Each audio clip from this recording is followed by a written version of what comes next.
Zalmari community of Konduga local government in Borno State is one of the few villages not directly affected by the 9-year-long insurgency in the state. With an estimated 3,000 inhabitants, Zalmari seems to have been forgotten, probably because of the demography and difficulty in accessing the area.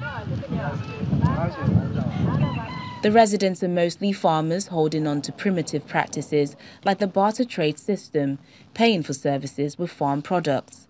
But basic amenities like healthcare facilities, schools, electricity and livelihood support are some of the needs of the people. The only source of water is a well, and when it dries up, they ride on donkeys to long distances in search of water. This is the community chosen by a mobile health team run by the World Health Organization for humanitarian intervention.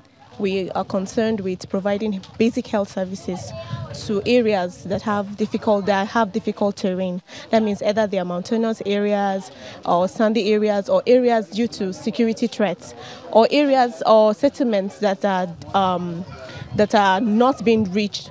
For instance, Zalmari, they don't have a health facility. So we see it as a need for them. There are people here, based on their economic status, they don't have reach to a health facility. We see it as a need for us to come here to reach out to them.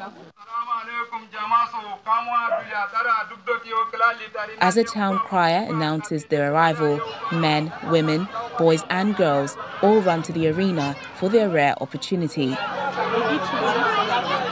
The mobile hard-to-reach team has been visiting vulnerable communities once every month since January this year. According to the community leader, life is hard for the villagers. We do not have any government project here. Our children have to go to the next village to school.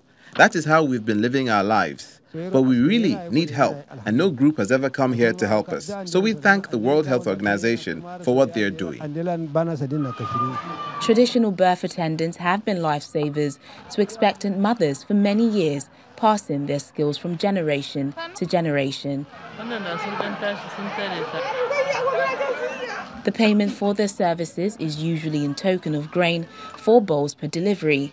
Now, they are synergizing with the visiting mobile health teams, learning best practices for better service delivery. In the past, we used local blades to cut the umbilical cord, but now we use new blades and we clean up the child and ensure the mother feeds it. If the child is sick, we advise them to go to the hospital.